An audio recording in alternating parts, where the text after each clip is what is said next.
Assalamualaikum warahmatullahi wabarakatuh. Saya Roslani binti Ibrahim akan menjelaskan sedikit sebanyak tentang Tamadun Rom. Kita bermula dengan latar belakang Tamadun Rom. Latar belakang Tamadun. Rom terbentuk di kawasan Bukit Peletin yang terletak berhampiran dengan Sungai Tiber di Lembah Latium. Masyarakat Latin menduduki lembah tersebut. Lembah tersebut berkembang menjadi penting semasa pemerintahan Romulus pada tahun 753 sebelum Masihi. Majlis pembandaran diwujudkan di setiap bandar untuk menjalankan pentadbiran. Pentadbiran tersebut tidak diganggu oleh pentadbiran pusat di Rom. Kesan daripada kewujudan majlis tersebut telah membawa kepada kemajuan dan keselesaan di bandar.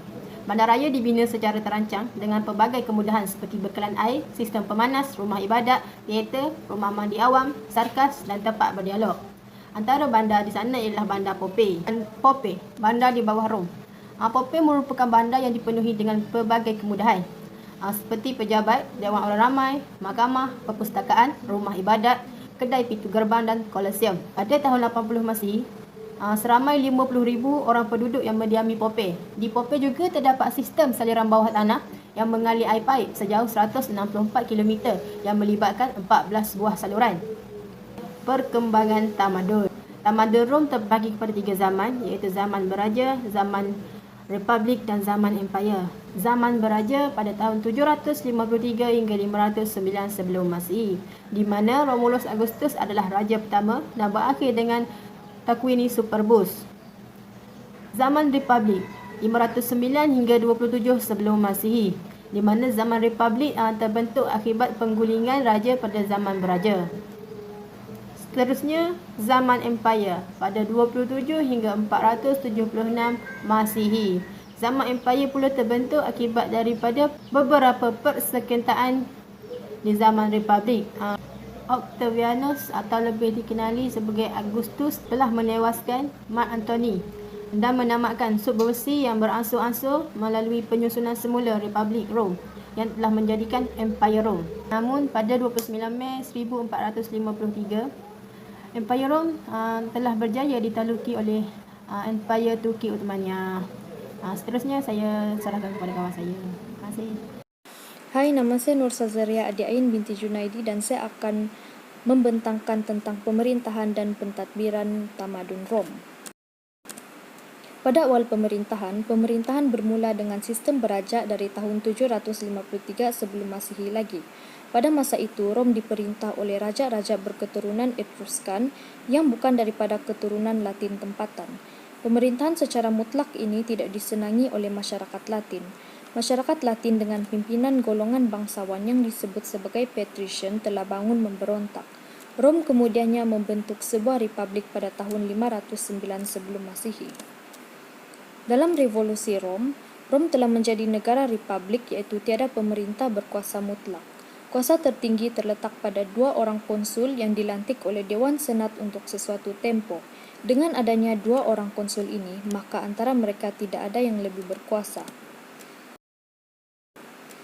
Di sini menunjukkan hierarki pemerintahan Republik Rom.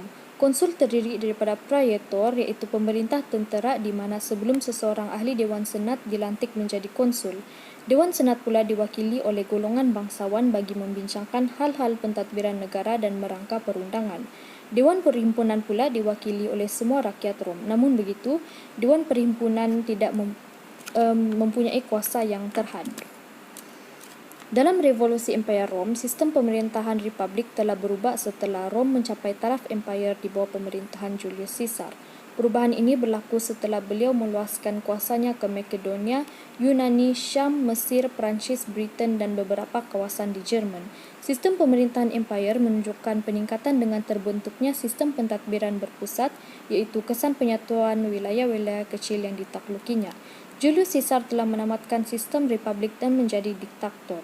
Beliau menguasai angkatan tentera dan senat dan menggunakan gelaran maharaja. Itu saja daripada saya. Sekian, terima kasih. Assalamualaikum dan salam sejahtera. Nama saya Nur Fakir Aina binti Muhammad Sukaria. Baiklah, sekarang saya akan menyambung pembentangan rakan saya sebentar tadi. Saya akan menceritakan serba sedikit tentang seorang pemimpin atau tokoh yang sangat terkenal dalam tamadun Rom. Beliau bernama Julius Caesar. Siapakah Julius Caesar? Julius Caesar merupakan seorang ahli politik General Rom dan seorang penulis yang sangat terkenal di wilayah Rom. Beliau dilahirkan pada tahun 100 sebelum Masihi. Beliau juga terkenal sebagai seorang ketua tentera yang agung kerana kejayaan beliau dalam beberapa peperangan. Sekarang saya akan menceritakan sedikit tentang garis masa pemerintahan beliau. Pada tahun 62 sebelum Masihi, beliau telah dilantik menjadi seorang praetor. Apakah itu praetor? Praetor ialah seorang pegawai kehakiman yang memiliki autoriti atau dalam kata lain kuasa yang sangat luas. Pada tahun 59 sebelum Masihi, beliau telah dilantik menjadi seorang konsul. Konsul ialah pegawai yang dilantik oleh negaranya untuk menjaga kepentingan perdagangan dan mewakili negaranya sendiri di negara-negara yang lain. Seterusnya, sebelum tahun 44 sebelum Masihi, Julius Caesar telah mengisytiharkan dirinya sebagai seorang diktator setelah mengalahkan General Pompey. Beliau telah mengalahkan General Pompey dalam satu peperangan yang telah diberi nama Perang Saudara Caesar. Siapakah General Pompey? General Pompey merupakan seorang ahli politik dan komander tentera. Pertempuran Saudara Caesar ini merupakan perang yang terakhir di Republik Rom dan kemenangan telah berpihak pada Julius Caesar. Pada tahun 44 sebelum Masihi, Julius Caesar telah dibunuh oleh penyokong General Pompey akibat ketidakpuasan hati mereka kerana beliau telah mengalahkan General Pompey dalam perang Saudara Caesar. Baik, seterusnya, slide yang seterusnya merupakan ukiran dan gambaran Julius Caesar. Terdapat dua gambar dekat slide tu, dan seterusnya slide yang seterusnya berkaitan dengan Maharaja Augustus Caesar. Gelaran Maharaja ini diteruskan oleh Augustus Caesar pada tahun 27 hingga 14 sebelum Masihi. Beliau berjaya membawa keamanan dan keagungan kepada Empayar Rom.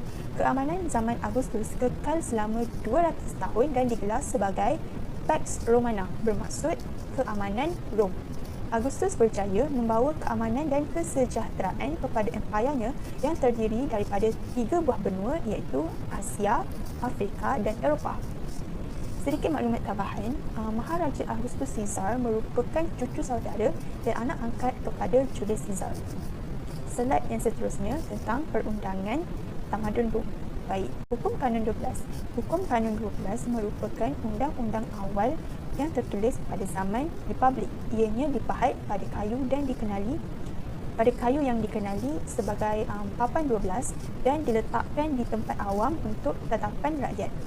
Undang-undang adat Rom yang telah disatukan pada tahun 449 sebelum Masihi. Akhir sekali, undang-undang ini ataupun Hukum Kanun 12 kekal sehingga 400 tahun.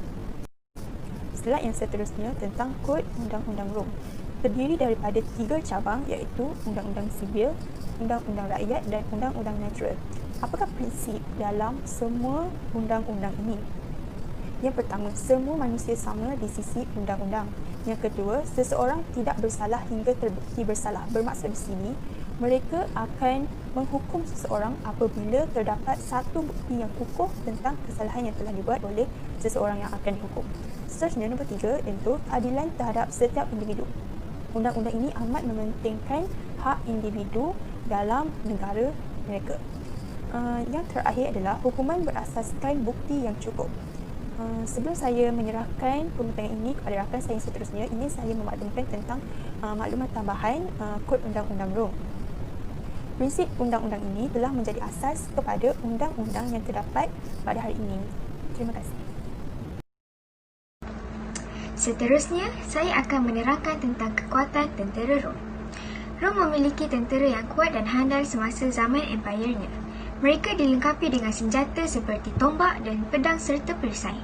Mereka bijak menyesuaikan penggunaan kelengkapan mereka dengan keperluan semasa. Contohnya, mereka mempunyai pelbagai formasi tertentu untuk menghadapi keadaan-keadaan yang tertentu. Tambahan pula, mereka berada di bawah arahan Jeneral-Jeneral Rom yang pakar dalam strategi peperangan. Oleh itu, kekuatan tentera Rom digeruni musuh mereka dan membolehkan Empayar Rom berkembang dengan luas. Peningkatan sosial terbahagi kepada 5. Yang pertama, seni bina. Yang kedua, pendidikan. Yang ketiga, sains dan teknologi. yang keempat falsafah, dan yang terakhir sekali adalah bahasa dan kesusasteraan. Pendidikan. Tamadun Rom menekankan aplikasi ilmu praktikal dan semangat setia kepada negara. Rom terkenal kerana penyediaan infrastruktur dan kemudahan awam untuk kesejahteraan hidup masyarakatnya. Pendidikan Rom banyak mengambil dan menyerap unsur dari tamadun Yunani. Pusat pendidikan dan ilmu yang berkembang dengan pesat telah melahirkan jurutera yang mahir membina sistem pengairan seperti akuedak, bangunan dan jalan raya. Ahli falsafah dan sejarawan yang juga dilahirkan dalam menulis kegemilangan sejarah Rom. Dari segi falsafah pula, Rom tidak mempunyai ramai ahli falsafah. Kebanyakan falsafah mereka diambil dari Yunani.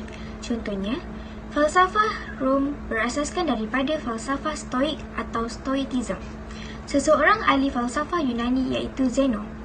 Falsafah Stoik membincangkan tentang kebahagiaan hidup manusia dan nasib seseorang bergantung kepada hubungannya dengan alam. Manakala Stoicism menekankan tentang keadilan, tanggungjawab, keberanian dan peri kemanusiaan. Seterusnya, bahasa dan kesusasteraan. Dua orang penulis sajak, Cicero dan Virgil, adalah antara sastrawan yang terkenal di Rom. Kesusasteraan Rom ini bertujuan untuk meningkatkan semangat patriotisme. Yang keempat, sains dan teknologi. Ahli matematik Rom iaitu Boethius telah mengaitkan matematik dari tamadun Yunani dengan muzik, geometri dan astronomi. Asasnya, matematik Boethius diambil daripada tamadun Yunani. Seterusnya, saya akan serahkan kepada rakan saya untuk menerangkan mengenai slide yang seterusnya dengan lebih lanjut. Assalamualaikum warahmatullahi wabarakatuh dan salam sejahtera. Saya Sharifah Nur Ayuni binti Said Nizamuddin akan membentangkan bahagian seni bina. Jadi, 3 seni bina yang saya akan kupaskan iaitu Colosseum, Pantheon dan juga Aqueduct. Ketiga-tiga seni bina ini begitu menakjubkan dan banyak memberi sumbangan dalam zaman tamadun Rom. Okey, yang pertama iaitu Colosseum.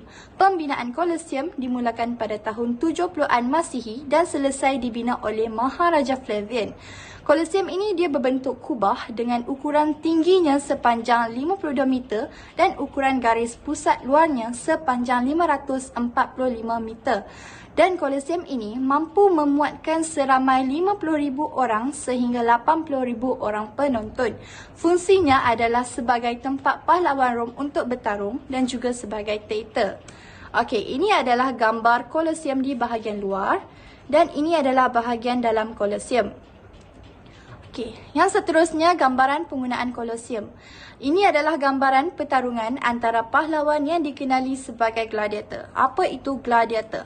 Gladiator ini biasanya diletakkan bersama haiwan buas seperti harimau ataupun hamba tawanan perang untuk pertarungan. Kemudian, saya ingin kupaskan berkaitan dengan Pantheon. Apa itu Pantheon? Pantheon ini ialah binaan berbentuk kubah yang terbesar di dunia iaitu bergaris pusat sepanjang 44 meter dan dibina sewaktu pemerintahan Maharaja Hadrian. Pantheon ini berfungsi sebagai tempat memuja dan tempat menyimpan patung dewa serta tempat menjalankan kerja awam. Ini adalah pandangan atas Pantheon dan juga interior Pantheon, dan pandangan atas Pantheon ini berbentuk kubah. Kemudian Aqueduct. Aqueduct ini ialah saluran air pada zaman tamadun Rom. Aqueduct ini juga membekalkan air kepada penduduk di sekitar tamadun Rom dan bekalan air ini dibawa dari gunung melalui saluran. Aqueduct yang paling panjang ialah di Marcia iaitu sepanjang 91 km. Air yang disalurkan melalui saluran dalam tanah dan saluran ke pintu gerbang. Teknologi aqueduct adalah berdasarkan sistem graviti. Jadi saya akan tunjukkan gambaran aqueduct dan seterusnya cara aqueduct berfungsi. Gambaran menunjukkan aqueduct berfungsi daripada gunung melalui jambatan aqueduct dan membawa ke pintu gerbang. Sekian, terima kasih. Assalamualaikum warahmatullahi wabarakatuh. Saya Siti Syazwani Husna binti Muhammad Fauzi. Baiklah, pada hari ini saya akan sambung mengenai sumbangan tamadun Rom. Untuk sumbangan tamadun Rom terbagi kepada 3 iaitu sistem republik, pembinaan dan juga bahasa Latin. Untuk sistem republik, tamadun Rom juga telah mewariskan sistem pemerintahan republik yang diamalkan di India, Perancis dan juga Afrika Selatan. Seterusnya, sistem Republik moden berbeza, walaupun dia berbeza sedikit dengan sistem Republik Rom, tetapi dari segi maksud, dari segi definisi dia hampir sama sebab sistem Republik Rom ni dia mengandungi demokrasi antara rakyat sebab rakyat mempunyai hak juga untuk memilih presiden ataupun ketua negara. Seterusnya, sumbangan dari segi pembinaan, tamadun Rom juga telah meninggalkan seni bina yang mengagumkan, contohnya seperti Colosseum dan juga Aqueduct. Teknologi aqueduct masih lagi diaplikasikan sehingga kini, manakala Colosseum pula menjadi tarikan pelancong disebabkan seni binanya yang boleh dikatakan melampaui zaman. Yang terakhir adalah bahasa Latin merupakan bahasa yang terpenting dalam agama Kristian. Itu sahaja daripada saya. Sekian, terima kasih.